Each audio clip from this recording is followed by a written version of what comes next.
pleasure to sort of set off this event in feminism and digital art. This is the third key event this term, which has been made possible through a staff-student collaboration fund. It's really thrilling to see so many people have come here today. It's quite brave at this time of the year. I believe the speakers will properly introduce themselves, but we have Throp, Kindersley, Scourti, and Denise Ackerl, who will all be speaking today, and you're also part of this kind of discussion. There will be space for discussion and for questions, and there's also tea, coffee, and cake at the bottom of the room. If there is a fire alarm, it's a fire alarm. There is no test this morning. The toilets are, if you go out the door and to the right and down the stairs, you'll find facilities for that. I think other than that, I'd just like to say welcome and thank you very much. Okay, so let's start.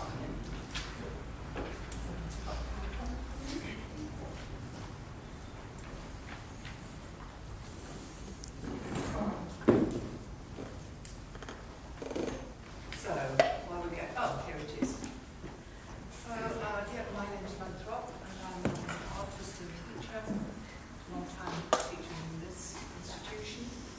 So, my role today, I'm going to do the teacher evening, thank you, and address, really, and kick off to address these two issues and the link between digital art and feminism. This is how it's well.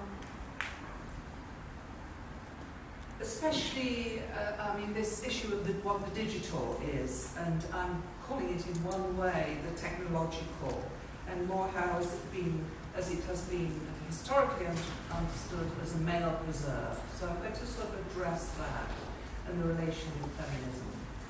So personally, my experience as an artist, and in the institution, is that I study sculpture at St. Martin's under Tony Caro, and how that experience was extremely stultifying, and was directives to make work to continue that legacy of Caro and his generation was extremely disabling on a personal level. And it was in fact second wave feminism, particularly of the 70s and 80s, and feminist theory, which was enabling to me, and my own embracing then of new media. We called it at that time new media. So I'm going to give a little bit about history. So computer technologies developed in the 70s and 80s had a particular impact for second wave feminisms. And the use of the image, we're calling it, I'm referring it here to the technical image at the moment, as photography, video, film, the internet, and cyberspace. So it's also interesting to note this impact on art school teaching, which is my history too, which I've been engaged in for the last 30 years. So it's only incorporated into the curriculum as new media, a new media pathway here at Chelsea, belonging, of course, to a different economy of decodable science than the traditional pathways which were usually in all fine art departments of painting and sculpture. So we added this pathway of new media, actually only in the 90s, certainly at Chelsea here, incorporating that into the undergraduate fine art course. So the use of this new technology offered a site of resistance and opening up possibilities against modernist notions of genius and elitism. And that was personally how it was experienced by myself as a liberation. So photography at this point in time particularly offered a way for women to work between the gallery and the market, as did performance work, as part of everyday practices. But the masculinist tendencies of new technologies and the use of cyberspace, of computer technologies as a male-dominated realm, shifted with use by women artists taking a different approach to new technology, putting the emphasis on the sharing of knowledge and the changing terms of user interfaces.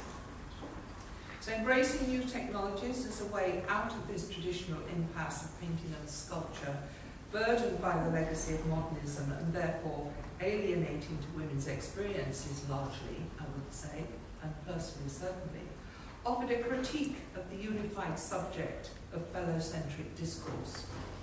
So this is a fascinating 40-year history now, longer possibly, of the women's use of what I've termed here, or you have termed here, digital art.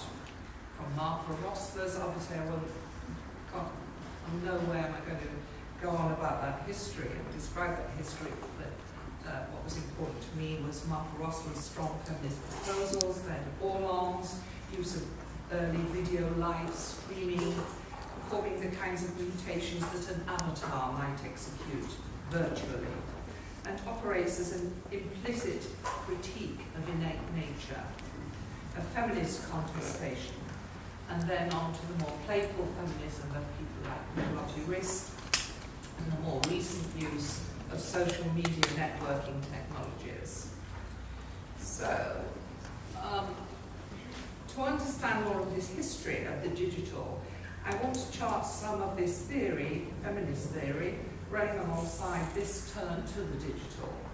So firstly, I want to mention Sadie Plant's very influential Zeros and Ones, Digital Woman and the New Technoculture, written in 1988, as an investigation into the intersection between women, feminism, machines and information technology, which sought to undermine fundamental assumptions crucial to patriarchal culture. A manifesto on the relationship between women and the machine explored a relation through non-linear systems and digital machines as a proposition was this as a post-patriarchal culture. She describes a decentralization of power that would dismantle hierarchical systems through the metaphor of the digital web as a feminist body undoing unitary perspectives of a male-dominated binary world. In the binary world of cyberspace, of digital technology, she plays on this one and the zero of digital technology that defines digital technology, the zero and the one. So for her, the traditional articulation of the one as male and the zero as female, as lack, as not existing, the unitary male and the lack of the woman, becomes a reversal to this hierarchy in these binary codes in digital currency, where the zero becomes a positive gap and the one being the negative, blocking those currents. So this is her proposition. She claims the woman's previous negative affinity is now positioned as a privileging affinity in the decentralized networking models of cyber technology. So this was really a real different take on this old voice for toys thing that was introduced by modern technology about this time. So Plant's association between digital machines and new non-binary sexualities overcame that hierarchical old patriarchal system, and she's suggesting that the digital arts are conducive to a feminine space of production which incorporates the body. Technology acting for her, and this is her proposal, as a second skin.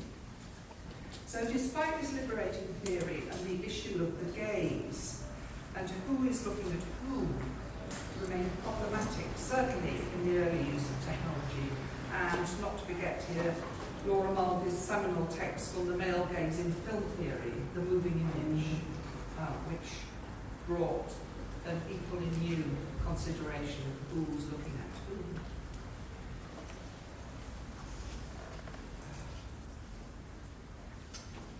So I'm going to mention, actually it was an article I wrote in Women's Art Library magazine some time ago after hearing a talk by Victor Bergin on this really quite new technology and this example in 1996, it's all very recent, because it's 20 years, okay,